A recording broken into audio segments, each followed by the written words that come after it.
स्वागत है आप सभी का tech study ITI YouTube channel पर।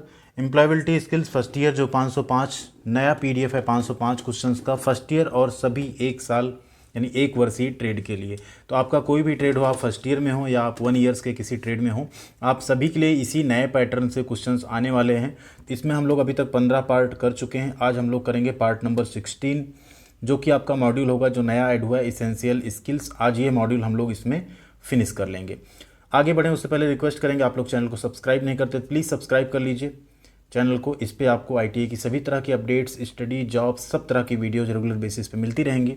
एंड हमारा Telegram channel tech study ITI, आप वहाँ भी हमें ज्वाइन कर सकते हैं। पीछे के 15 पार्ट आपने नहीं देखे तो सबसे पहला जो प्लेलिस्ट का लिंक है वो नई एम्प्लॉयबिलिटी स्किल्स की पूरी सीरीज है, उस प्लेलिस्ट में जाके आप लोग ज़रूर चेकआउट कीजिएगा। वीडियो के लास्ट में एक क्वेश्चन होगा जो कि आपके लिए रहेगा बोनस क्वेश्चन, जो प्रीवियस पार्ट से ही है। उसका आंसर आप लोगों को कमेंट सेक्शन में देना है। देखिए हम लोग कहाँ तक कंप्लीट कर चुके हैं। अभी हम लोग कंप्लीट कर चुके हैं, ये एरो आप देख रहे हैं ना, इसको आज हम लोग फिनिश कर लेंगे पूरा, ठीक है, 36 क्वेश्चन तक। एंड इसके पहले हम लोग ये पूरा पार्ट कंप्लीट कर चुके जो कि सबसे बड़ा पार्ट था आपका। आज ये कंप्लीट होने के पास आपके पास सिर्फ जो क्वेश्चन बचेंगे ना, टोटल बचेंगे 90 क्वेश्चन। मीन्स 505 में से हम लोग अभी सिर्फ 90 क्वेश्चन बचेंगे, बाकी हम लोगों ने फिनिश कर लिए 415 क्वेश्चन, ठीक है।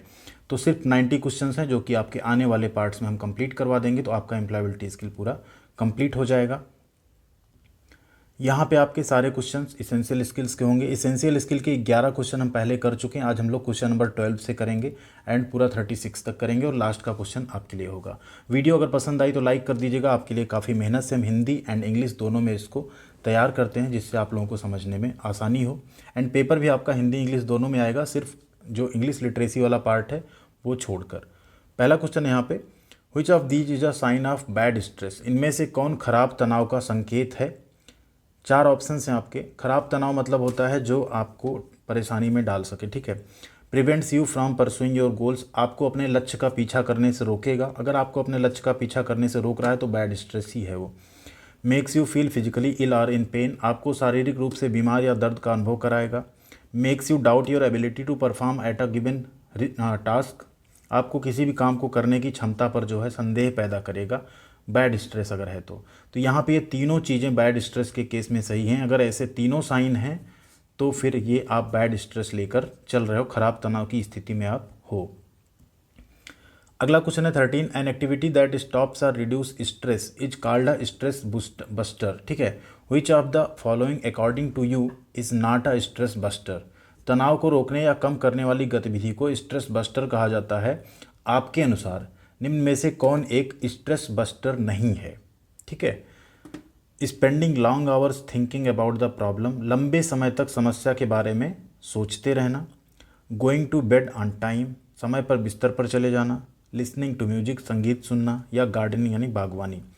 देखिए तनाव को रोकने या कम करने के लिए जो स्ट्रेस बस्टर है वो ऑलरेडी यही तीनों हैं, ठीक है। अगर आप सिर्फ प्रॉब्लम के बारे में सिर्फ सोचते रहेंगे काफ़ी घंटों तक, उससे आपकी प्रॉब्लम ख़त्म नहीं होगी। प्रॉब्लम कब ख़त्म होगी? जब आप उससे पहले खुद का ध्यान हटाइए, फिर उसके बारे में सोचिए। किसके बारे में? प्रॉब्लम के बारे में नहीं, प्रॉब्लम के सॉल्यूशन के बारे में। अगर ऑलवेज आप सॉल्यूशन ओरिएंटेड रहेंगे तो आपके पास हर प्रॉब्लम का सॉल्यूशन होगा, लेकिन अगर आप प्रॉब्लम ओरिएंटेड रहेंगे तो आपके पास हर सॉल्यूशन की कोई ना कोई प्रॉब्लम आप निकाल देंगे कि नहीं ये तो होगा ही नहीं। अगला क्वेश्चन है, व्हाट इज़ माइंडफुलनेस? माइंडफुलनेस मतलब होता है ध्यान एक्चुअल में, ठीक है, जिससे आपका ध्यान कहीं भटके ना। माइंडफुलनेस इन द सेंस ये होता है कि आपका माइंड हर चीज़ से जो है हट के एक जगह एकाग्र हो सकता है, इधर उधर नहीं भटकेगा। It is the technique of not minding anything, यह किसी भी चीज़ पर ध्यान न देने की तकनीक है। It is about sharpening your brain, या आपके दिमाग को तेज करने के बारे में है। It is the ability to be fully present in a moment, या एक पल में पूरी तरह से उपस्थित होने की क्षमता है। या it is the word use to describe peoples who are full of thoughts, या उन लोगों का वर्णन करने के लिए इस्तेमाल किया जाने वाला शब्द है जो विचारों से भरे हुए हैं। तो माइंडफुलनेस क्या है? जब आप, ठीक है, एक प्रेजेंट मोमेंट में पूरी तरह से आप इन्वॉल्व हों, उसी को हम कहते हैं माइंडफुलनेस। जैसे एग्जाम्पल के लिए अभी हम आपको पढ़ा रहे हैं, आप ये क्लास ले रहे हैं, अगर आपका पूरा ध्यान सिर्फ और सिर्फ क्लास पे है, आप पूरे क्वेश्चंस को समझ रहे हैं, आंसर्स को समझ रहे हैं, तो उसे हम बोलते हैं माइंडफुलनेस। एंड ऐसे केस में आपको चीज़ें ज़्यादा याद रहती, आपकी इफ़िशियंसी बढ़ जाती किसी भी काम को करने की या पढ़ने की। अगला क्वेश्चन है 15, which of the following is a true about stress? निम्नलिखित में से कौन तनाव के बारे में सही है? एग्जाम आ रहा है, आप लोग भी स्ट्रेस ले रहे हैं, तो यहाँ पे एक रिक्वेस्ट होगी, आप लोग बिल्कुल स्ट्रेस मत लीजिए, बस अभी भी 1 हफ्ते का टाइम है आपके सीबीटी एग्ज़ाम में, एंड आप अच्छे से पढ़ाई कर लीजिए। ज़्यादा क्वेश्चंस नहीं है, आप लोग बहुत लकी हो कि आपको क्वेश्चन बैंक मिल जाती कि इसी में से क्वेश्चंस आएंगे, उसके बाद भी आप नहीं पढ़ते हो तो ये बहुत बड़ी लापरवाही है। बाकी केसेस में ऐसा नहीं होता कि आपको पता हो कि यहाँ से क्वेश्चंस आएंगे। ABCD 4 ऑप्शंस हैं। स्ट्रेस कैन बी मैनेज्ड, यानी तनाव को मैनेज किया जा सकता है। Stress can not be controlled, तनाव को नियंत्रित नहीं किया जा सकता। Stress can not be decrease, तनाव को कम नहीं किया जा सकता। And all of the above. तो यहाँ पे आपका राइट आंसर क्या है? ऐसा मत सोचिएगा ऑल ऑफ द अबव है तो यही सही होगा, चलो लगा देते हैं, बिल्कुल नहीं। यहाँ क्या पूछ रहा है? तनाव के बारे में सही है, तो सही ये है कि स्ट्रेस को आप मैनेज कर सकते हैं। ऐसा नहीं कि आप एक बार स्ट्रेस में आ गए तो आप उससे बाहर नहीं निकल सकते, ठीक है। अगला क्वेश्चन है 16 number, which of these is an essential step in the problem solving process. इनमें से कौन समस्या समाधान प्रक्रिया में एक आवश्यक कदम है, इसेंशियल स्टेप है। टू फॉलो योर इंस्टिक्ट, यानी अपनी वृत्ति का पालन करना है आपको या करने के लिए। To think deeply about the problem, समस्या के बारे में गहराई से सोचने के लिए। To gather and analyse data, data इकट्ठा करें और विश्लेषण करें, ठीक है। To report the problem to a higher up, उच्च को, मतलब हायर अप मतलब होता है कि जो प्रॉब्लम है उसको आप हायर अथॉरिटी या हायर किसी को रिपोर्ट करें। तो सही बात यह है, अगर आपको किसी भी प्रॉब्लम को सॉल्व करना है तो सबसे पहला इसेंशियल स्टेप ये होता है कि उस प्रॉब्लम से रिलेटेड, उस कमी से रिलेटेड, उस समस्या से रिलेटेड पहले आप क्या करें? डेटा गैदर करें, इकट्ठा करें, उसके बाद उन्हें एनालाइज करें, ठीक है। उसका विश्लेषण करें कि ये प्रॉब्लम क्यों है, तब आप उस समस्या से बाहर आ सकते हैं, उस समस्या का समाधान खोज सकते हैं आप। अगला है 17 number, which of the following statement is true. निम्नलिखित में से कौन सा कथन सत्य है। Only experts can solve any problem, किसी भी समस्या का समाधान केवल विशेषज्ञ ही कर सकते हैं। To more problems you solve the better you will get at the problem solving, आप जितनी अधिक समस्याओं का समाधान करेंगे, समस्या को सुलझाने में आप उतने ही बेहतर हो जाएंगे। We need to pursue a course to even solve a simple problem, हमें एक छोटी साधारण समस्या को हल करने के लिए भी एक कोर्स करने की ज़रूरत होगी। या it is not important to solve any problem, किसी भी समस्या का समाधान जरूरी ही नहीं है। तो यहाँ पे राइट आंसर क्या है? आप जितनी अधिक समस्याओं का समाधान करेंगे, समस्या सुलझाने में आप उतने ही ज़्यादा बेहतर हो जाएंगे, आप एक अच्छे प्रॉब्लम सॉल्वर बन सकते हैं। क्वेश्चन नंबर 18 है, विच of these should be considered while making decisions, निर्णय लेते समय इनमें से किस पर विचार किया जाना चाहिए। योर मूड, अपने मिजाज यानी मूड पे। The choice of your friends, आपके दोस्तों की पसंद पर। The rules of your community, आपके समुदाय के नियमों पर। या योर पर्सनल प्रायोरिटीज़, आपके व्यक्तिगत प्राथमिकताएं। तो देखिए, आप कोई भी डिसीजन बना रहे हो, आप कोई भी कोर्स करने का डिसीजन बना रहे हो, कोई भी जॉब करने का डिसीजन बना रहे हो, तो हमेशा अपनी प्रायोरिटीज़ जो हैं, व्यक्तिगत प्राथमिकताएं जो हैं, उनके अकॉर्डिंग डिसीजन लिया करिए। कभी लोग क्या कहेंगे, हमारी कम्युनिटी क्या सोचेगी, उसका नियम भंग होगा, या दोस्त क्या कह रहे हैं, ये सब चीज़ें आपको कभी नहीं सोचनी चाहिए, ठीक है। अगला क्वेश्चन है 19 यहाँ पे, विच of these is the full form of SWOT, इनमें से SWOT का फुल फॉर्म क्या है। तो SWOT का फुल फॉर्म प्रीवियस पार्ट में भी कई बार डिस्कस हुआ है। इसमें क्या है, एक प्रॉब्लम एनालिसिस टेक्निक आप इसको कह सकते हैं। SWOT होता है स्ट्रेंथ, वीकनेस, अपॉर्चुनिटी, थ्रेट, ठीक है, जिसमें 2 पेयर हैं आपके यूजफुल पेयर हैं, 2 आपके जो हैं वो यूजफुल नहीं हैं। स्ट्रेंथ और अपॉर्चुनिटी यूजफुल है, एंड कमजोरी और खतरा आपका यूजफुल पेयर नहीं कहा जाता है इसमें से। राइट आंसर क्या हो गया? Strength, weakness, opportunity and threat. अगला क्वेश्चन है 20, if someone is impulsive it means that they act on instinct without thinking well about their decisions. Impulsive decisions में लीड टू, यदि कोई इम्पल्सिव यानी क्या है, आवेगी है, जल्दी गुस्सा आ जाता है, उसे आवेग आ जाता है, तो इसका मतलब है कि वह अपने निर्णय के बारे में अच्छी तरह से सोचे बिना ही वृत्तियों पर काम करता है, ठीक है। आवेगी जो है वो कैसे निर्णय को जन्म दे सकते हैं। नो नेगोशिएशन डिसअपॉइंटमेंट, यानी वो कोई बातचीत नहीं करेंगे और निराशा ही हाथ लगेगी। वाइज नेगोशिएशन, बुद्धिमानी से वो बातचीत करेंगे, नेगोशिएशन करेंगे। विन यानी जीत, या नन ऑफ द अबव। तो जो भी आवेगी प्रकृति का होगा, आवेगी होगा, वो हमेशा इस तरह के निर्णय लेगा जिसमें वो कोई बातचीत नहीं करेगा, एंड आपके हाथ सिर्फ डिसअपॉइंटमेंट लगेगी, ठीक है। अगला क्वेश्चन है 21, decisions based on your personal priorities lead to, अगर आपकी व्यक्तिगत प्राथमिकताओं के आधार पर आप कोई डिसीजन लेते हैं, निर्णय लेते हैं, तो किस ओर ले जाएंगे। नो नेगोशिएशन, यानी कोई बातचीत नहीं होगी उसमें। वाइज नेगोशिएशन यानी बुद्धिमानी से आप उसमें नेगोशिएट कर सकते हैं, यहाँ बातचीत नेगोशिएशन को मत समझिएगा, ठीक है। डिसअपॉइंटमेंट यानी निराशा, या नन ऑफ द अबव, इनमें से कोई नहीं। तो आपकी राइट आंसर यहाँ पे बन जाएगी priorities lead to wise negotiation. अगर आप डिसीजन अपनी पर्सनल प्रायोरिटी के बेस पे लेंगे तो आप एक बुद्धिमानी की तरह से डिसीजन ले पाएंगे, नेगोशिएट कर पाएंगे प्रॉब्लम से या चीज़ों से। अगला क्वेश्चन है 22 number, space is the process of organising and planning how to divide your time between specific activities. Space विशिष्ट गतिविधियों के बीच अपने समय को विभाजित करने के तरीके को व्यवस्थित करने और योजना बनाने की प्रक्रिया है। टाइम मैनेजमेंट यानी समय प्रबंधन, स्ट्रेस मैनेजमेंट यानी तनाव प्रबंधन, मनी मैनेजमेंट यानी धन प्रबंधन, या none of the above. Right answer क्या है आपका? इसे ही हम कहते हैं टाइम मैनेजमेंट, ठीक है। आपके पास टाइम तो लिमिटेड सभी के पास क्या है, 24 आवर्स है। अब इसमें डिपेंड ये करता है कि ये 24 आवर्स आप कैसे मैनेज करते हैं, कैसे अपनी स्पेसिफिक एक्टिविटीज़ को इसके बीच में आप डिवाइड करते हैं। सोने जागने से लेके बीच में जितना टाइम है, टाइम सबके पास फिक्स है। कुछ कुछ उसी टाइम को प्रॉपरली मैनेज करके अच्छे से स्टडी करके आगे बढ़ जाते हैं, एंड कुछ लोग सिर्फ टाइम वेस्ट करते रहते हैं। तो आपको भी टाइम मैनेजमेंट सीखना होगा। आपका भी एग्जाम अभी एक ही हफ्ता बचा है। अब आपको प्रॉपर टाइम टेबल के अकॉर्डिंग आपको स्टडी करना होगा। डेली बेसिस पे आपको कम से कम मॉक टेस्ट देने होंगे, ज़्यादा से ज़्यादा आप क्वेश्चन उसमें कवर करिए, ठीक है। 2-4 मॉक टेस्ट दीजिए, वीडियोस देखिए, बुक से पढ़िए, जिससे आपकी नॉलेज अच्छी ग्रो हो जाए। अगला क्वेश्चन है 23, which of the following statement is true about time management. समय प्रबंधन के बारे में निम्नलिखित में से कौन सा कथन सत्य है? ऑप्शन ए है, it will help to get more done in less time even when there is time constraint. समय की कमी होने पर भी कम समय में अधिक काम करने में आपको मदद मिलेगी। Good time management enables you to work smarter. अच्छा समय प्रबंधन आपको बेहतर तरीके से काम करने में सक्षम बनाता है।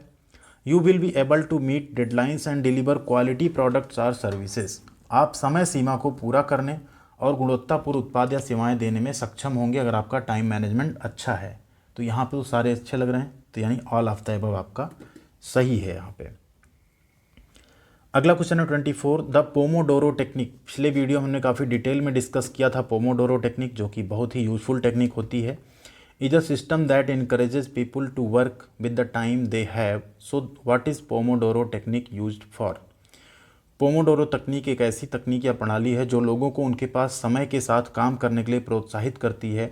तो पोमोडोरो तकनीक किसके लिए प्रयोग की जाती है? कटिंग टोमेटोज यानी टमाटर काटना। एक्चुअली पोमोडोरो इटालियन वर्ड है, उसमें इसका मतलब होता है टमाटर, टमाटर यानी tomato. Managing time and staying focused on one task for longer. समय का प्रबंधन और एक काम पर अधिक समय तक ध्यान केंद्रित करने के लिए है। Make us build a habit, हमें एक आदत बना देगी इससे, ठीक है। To express respect for elders, बड़ों के प्रति सम्मान व्यक्त करने के लिए। तो देखिए ये टेक्निक है आपका आपके समय प्रबंधन की, जिससे आप एक काम पे ज़्यादा टाइम तक ध्यान केंद्रित कर सकें। बेसिकली टेक्निक में क्या है, हम फिर से डिस्कस करते हैं। इस टेक्निक में आपको कोई भी काम करना, उसे आपको 4 पार्ट में बांट लेना चाहिए, ठीक है। आपको मान लीजिए पढ़ाई करनी है, एग्जाम्पल लेते हैं, आप 25 मिनट पढ़ेंगे, 30-30 मिनट का आप पार्ट बांटेंगे, ठीक है। एंड आप 5 मिनट रेस्ट लेंगे, 25-5 30 हुआ। फिर से आप 25 मिनट पढ़ेंगे, फिर से आप 5 मिनट रेस्ट लेंगे, फिर से 25 पढ़ेंगे, 5 का रेस्ट लेंगे, फिर 25 पढ़ेंगे। जैसे आपने 25-25-25 4 सेगमेंट आपने पूरा किया, अब आप एक लंबा रेस्ट ले लेंगे 20 से 25 मिनट का, ठीक है। तो इस तरह से क्या होता है, जब आप 5-5 मिनट का रेस्ट बीच में लेके कोई काम को करते हैं तो आप उस पर ज़्यादा टाइम इन्वेस्ट कर पाते हैं एक साथ। आप बोर भी नहीं होते क्योंकि आपने बीच में ब्रेक ले लिया और आपका ध्यान भी उस पर केंद्रित रहता है, ठीक है। यही है पोमोडोरो टेक्निक बेसिकली। अगला क्वेश्चन है, how many days does it take to form a habit. आदत बनाने में कितने दिन लगते हैं? 10, 14, 21 या 7। तो कोई भी आदत बनाने में आपको टोटल 21 डेज लगते हैं। अगर आप 21 दिन तक कोई भी काम आप कंटिन्यू करना चाहते हैं, देखिए एक कहावत कही गई है ना कि आपका जब मन करता है ना, मन कि आज नहीं पढ़ेंगे, तो एक इसमें है कि आप मन को समझाइए, एंड मन आपको अगर चला रहा है तो आप उसको चलाइए। आप बोलिए आज पढ़ लो, कल से नहीं पढ़ेंगे, ठीक है। फिर आप आज पूरे दिन पढ़ो, कल को मान लीजिए फिर मन कहेगा कि आपने बोला था पढ़ाई हो गई आज नहीं पढ़ेंगे, तो उसको फिर से कहो कि आज और पढ़ लो, कल से नहीं पढ़ेंगे। इस तरीके से अगर आप 21 दिन अपनी कोई भी एक हैबिट बना लेते हो, चाहे जिस तरह के काम की हो, 21 दिन आप मन को बेवकूफ़ बना दो, मन के अकॉर्डिंग मत चलो, आप देखो आपकी वो हैबिट बन जाएगी, आप आसानी से पढ़ने लगोगे एंड मन भी आपका इधर उधर नहीं भागेगा। अगला क्वेश्चन है 26। Space refers to the processes of budgeting, saving, investing and spending our resources well. हमारे संसाधनों को अच्छी तरह से बजट बनाने, बचत करने, निवेश करने और खर्च करने की प्रक्रियाओं को संदर्भित करता है। मनी मैनेजमेंट यानी धन प्रबंधन, स्ट्रेस मैनेजमेंट यानी तनाव प्रबंधन, टाइम मैनेजमेंट यानी समय प्रबंधन, या नन ऑफ द अबव। यहाँ पे क्या है? बजटिंग, सेविंग, इन्वेस्टिंग, क्या है ये? सब कुछ है आपका मनी मैनेजमेंट यानी धन प्रबंधन। अगला क्वेश्चन है an example of desires is. देखिए डिजायर यानी इच्छाओं का एक उदाहरण है। जो भी जैसे हम आप हैं, हम हैं, कोई भी हैं, सबकी दो चीज़ें होती हैं। एक होती है रिक्वायरमेंट, एक होती है डिजायर। ठीक है, एक होती है आवश्यकता और एक होती है इच्छा। तो आवश्यकताएं तो सबकी पूरी होती हैं, बट इच्छाएं सबकी नहीं पूरी होती। आवश्यकता हमेशा छोटी होती है, जैसे बुक्स एंड पेन लगभग सबकी पूरी हो जाती है। ये डिजायर नहीं, आवश्यकताएं हैं। मोबाइल रिचार्ज आज के टाइम पे एक रिक्वायरमेंट यानी आवश्यकता है। यूनिफॉर्म, ड्रेसेस, वर्दी सबको मिलती है। बट एन एक्सपेंसिव बाइक ये आपकी रिक्वायरमेंट नहीं है, बिना इसके भी आपका काम चल सकता है। ये है आपकी इच्छा। इच्छाओं को पूरा करने के लिए थोड़ा आपको ज़्यादा हाथ पैर चलाना पड़ेगा, ज़्यादा मेहनत करनी पड़ेगी, तब आप इच्छाओं को पूरा कर पाएंगे। बाकी ज़रूरतें सभी की पूरी होती रहती हैं। ठीक है, तो एन एक्सपेंसिव बाइक यहाँ पे क्या है? ये है आपकी डिजायर यानी इच्छा। अगला क्वेश्चन है when spending money last priority should be given to. अगर आप पैसा खर्च कर रहे हैं तो अंतिम प्राथमिकता किसको दी जानी चाहिए? आपकी वांट्स यानी आप जो चाहते हैं उसको, आपकी नीड्स यानी ज़रूरत को, आपकी डिजायर्स यानी आपके अरमानों को, या ऑल ऑफ द अबव। तो देखिए जब भी आप पैसा खर्च कर रहे हो सबसे पहले अपनी नीड्स पूरी करनी चाहिए, फिर आप कुछ चीज़ चाहते हैं जो ज़रूरी वांट्स उसको पूरा करना चाहिए, एंड सबसे लास्ट प्रायोरिटी आपको अपने डिजायर्स की देनी चाहिए, यानी आपकी जो अरमान है, आपकी ख्वाहिशें, उन्हें तब आपको लास्ट में प्रायोरिटी देनी चाहिए। अगर आप पहले से डिजायर पूरी करने पे लग जाएंगे तो एक टाइम ऐसा आएगा आप अपनी ज़रूरत नहीं पूरी कर पाएंगे, आप सारे पैसे डिजायर पे ही खर्च कर देंगे। ठीक है, अगला क्वेश्चन है 29। The 3 stages of money management are saving, investing and. धन प्रबंधन के 3 चरण हैं, बचत, निवेश और क्या है? एक्सपेंडिचर यानी व्यय, स्पेंडिंग यानी खर्च, इनकम यानी आय, ऑल ऑफ द अबव यानी ऊपर के सभी। देखिए यहाँ एक्सपेंडिचर एंड स्पेंडिंग में आप वो मत होइएगा, व्यय एंड खर्च में बहुत अंतर है। जो व्यय होता है ना, ये होता है आपका, जैसे मान लीजिए आप कहीं रह रहे हैं तो आपको रेंट पे करना है, आपके फूड जो खर्च होंगे फूड्स पे, ठीक है, आपके डेली टू डेली कुछ जो आपकी डाइट या कुछ होगा आपका उस पर, ये सब होता है expenditure. Electricity bill, mobile bill, ये हैं एक्सपेंडिचर यानी व्यय, इनका भी आपको मैनेज करना होता है। बट स्पेंडिंग उसमें आता है ना, आप चले जाओ, बस मॉल में चले गए घूमने, शॉपिंग करके चले आए जबकि उनकी ज़रूरत नहीं थी, तो ये होती स्पेंडिंग, इसे हम एक्सपेंडिचर नहीं कहते। तो हमेशा मनी मैनेजमेंट में आता है आपका एक्सपेंडिचर, खर्च को हम मनी मैनेजमेंट में नहीं रखते हैं। अगला क्वेश्चन है this intention to move out of one's place to another for better job is called. बेहतर नौकरियों के लिए एक स्थान से दूसरे स्थान पर जाने के इरादे को क्या कहा जाता है? मिटिगेशन यानी समन, लिटिगेशन यानी अभियोग, माइग्रेशन यानी प्रवास, या इरिगेशन यानी सिंचाई। इसे हम कहते हैं माइग्रेशन यानी प्रवास। अगला क्वेश्चन है 31। What is the comfort zone? Comfort zone क्या है? आराम क्षेत्र क्या है? सबसे बुरी चीज़ होती है किसी की भी लाइफ में। It is a place where we go to sleep, यह वह जगह है जहाँ हम सोने चले जाते हैं। It is a place where children live, यह वह जगह है जहाँ बच्चे रहते हैं। Our familiar life style and behaviour is our comfort zone, हमारी परिचित जीवन शैली और व्यवहार ही हमारा आराम क्षेत्र है। या a place designed in airport for resting, आराम करने के लिए हवाई अड्डे में डिज़ाइन की गई जगह। तो कंफर्ट जोन बोलते हैं हमारा फैमिलियर लाइफ स्टाइल और बिहेवियर, जिससे कि हम फिर जल्दी बाहर नहीं निकल पाते। सपोज करिए आपने अपना कंफर्ट जोन बना लिया, आप कहीं रहने लगे, अब आप अगर वहाँ से मूव करना चाहते हैं, आपकी लाइफ स्टाइल बदलनी चाहती है, आपके जस्ट कोचिंग का टाइम चेंज हो जाए, कॉलेज का टाइम चेंज हो रहा है, तो कई बार आप अपने कंफर्ट जोन से बाहर ही नहीं निकल पाते और आप सोचते हो छोड़ो हम कोचिंग छोड़ देते हैं। ठीक है, कंफर्ट जोन वही है कि आपने कोई एक अपनी लाइफ स्टाइल बना ली, अब आप उसको बदलने को तैयार नहीं, भले उससे आपका लंबा चौड़ा लॉस हो रहा हो। अगला क्वेश्चन है 32। Which of these statement is true? इनमें से कौन सा कथन सत्य है? All jobs are available in all cities, सभी नौकरियां सभी शहरों में उपलब्ध हैं। Some cities have more opportunities than others for certain job roles, कुछ शहरों में कुछ नौकरियों के लिए दूसरी की तुलना में अधिक अवसर होते हैं।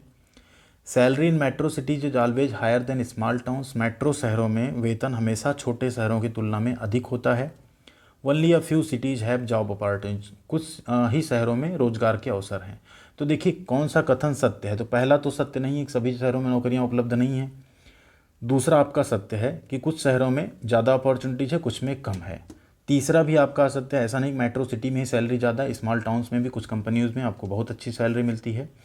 And only few cities have job opportunities, ये भी सही नहीं है। तो दूसरा कथन आपका पूरी तरह से सत्य है कि कुछ शहर में कुछ नौकरियों के लिए दूसरे की तुलना में ज़्यादा अवसर अवेलेबल हैं। ठीक है, अगला क्वेश्चन है 33, which of these should be taken into account while moving to a new city for work. काम के लिए आप नए शहर में जाते समय इनमें से किन बातों का ध्यान रखेंगे या रखना चाहिए। पहला है we should think about our food preferences, हमें अपनी खाद्य वरीयताओं के बारे में सोचना चाहिए। अगला है we should think about the difference between our salary and expected expenses, हमें अपने वेतन और अपेक्षित खर्चों के बीच के अंतर के बारे में भी सोचना चाहिए। We should think about the language difference, हमें भाषा के अंतर के बारे में सोचना चाहिए। या we should think about how much we will miss the comfort of our home, हमें ये सोचना चाहिए कि हम अपने घर के आराम को कितना मिस करेंगे। तो सबसे ज़्यादा जो ध्यान रखना चाहिए वो ये ध्यान रखना चाहिए कि जो आपकी सैलरी है एंड जो आपके खर्चे हैं उसके बीच का अंतर कितना है। ऐसा तो नहीं कि नई सिटी में आपके खर्चे ज़्यादा हो जाए और आपकी सैलरी कम हो रही हो या उतनी ही हो, तो इस चीज़ को आपको ज़रूर सोचना चाहिए अगर आप नए शहर में जा रहे हैं तो। अगला क्वेश्चन है 34, which of these expenses are incurred when we move to a new city, जब हम किसी नए शहर में जाते हैं तो इनमें से कौन सा खर्च होता है। बाइंग न्यू क्लॉथ, नए कपड़े खरीदते हैं। बाइंग बुक्स, किताबें खरीदना। बाइंग शूज़, जूते खरीदना। या रेंट ऑफ एन एकोमोडेशन, आवास का किराया। तो नए सिटी में आप जाते हैं सबसे पहले आप एकोमोडेशन, रहने के लिए कोई घर या मकान खोजते हैं या रूम खोजते हैं, वो आपका एक खर्च होता है जब भी आप नए शहर में जाते हैं। अगला question 35, which among these are not good manners while travelling by public transport, इनमें से कौन सा सार्वजनिक परिवहन से यात्रा करते समय अच्छा शिष्टाचार नहीं है। Push back our seat without checking with the person on the back seat, यानी पिछली सीट पर बैठे व्यक्ति को देखे बिना आप क्या करेंगे, अपनी सीट को पीछे फोल्ड कर देंगे या ढकेलेंगे। Be polite to fellow passenger and staff, सभी साथी यात्रियों और कर्मचारियों प्रति विनम्र रहेंगे। Follow the instruction of the cabin manager, cabin manager के निर्देशों का पालन करेंगे। या speak in a low voice, धीमी आवाज़ में बोलेंगे। तो देखिए ये तीनों तो आपको करना ही होगा, बट अपनी सीट को आपको बिना पीछे देखे धकेलना नहीं चाहिए, पीछे वाले के पैर में या किसी में चोट भी लग सकती है। अगला क्वेश्चन है 36, which of these documents are not compulsorily required for international travel, इनमें से कौन से दस्तावेज अंतर्राष्ट्रीय यात्रा के लिए अनिवार्य रूप से आवश्यक नहीं है। पासपोर्ट बिल्कुल बहुत आवश्यक है। वीज़ा आवश्यक है। पर्सनल आइडेंटिफिकेशन लाइक आधार कार्ड बिल्कुल ही आवश्यक है। इलेक्ट्रिसिटी बिल, ये लेके आप नहीं भी जाएंगे तब भी आप अंतर्राष्ट्रीय यात्रा कर सकते हैं। ठीक है, तो ये हो गए 36 क्वेश्चन एंड यहीं पे आपका इसेंशियल स्किल मॉड्यूल खत्म होता है। अब अगला मॉड्यूल आपका रहेगा लेबर लॉ, जिसे हम लोग पार्ट 17 में करेंगे। उससे पहले आपके लिए बोनस क्वेश्चन आगे बात करें उससे पहले बोनस क्वेश्चन है, excessive use of pesticides and fertilisers leads to, कीटनाशकों और उर्वरकों के अत्यधिक उपयोग से क्या हो रहा है। एयर पॉल्यूशन यानी वायु प्रदूषण, सॉइल पॉल्यूशन यानी मृदा प्रदूषण, थर्मल पॉल्यूशन, या नन ऑफ द अबव। जो भी राइट आंसर हो कमेंट सेक्शन में आप लोग कमेंट कीजिएगा। जिसका भी आंसर सही होगा उसे हम लाइक और रिप्लाई जरूर करेंगे। वीडियो आपने लाइक कर दिया होगा, लाइक नहीं किया तो अभी भी करने का मौका है, आप कर सकते हैं। साथ में वीडियो को शेयर कीजिएगा एंड चैनल पे नए हैं सब्सक्राइब नहीं किया अभी तक तो कर लीजिएगा। इस पर आपको रेगुलर सभी तरह की जॉब अपडेट के साथ साथ अप्रेंटिस अपडेट के साथ साथ पढ़ाई की भी वीडियोज़ मिलती रहेंगी रेगुलर बेसिस पे। थैंक यू वेरी मच, मिलते हैं अगली अपडेट के साथ अगले वीडियो में, तब तक बने रहिएगा चैनल पे।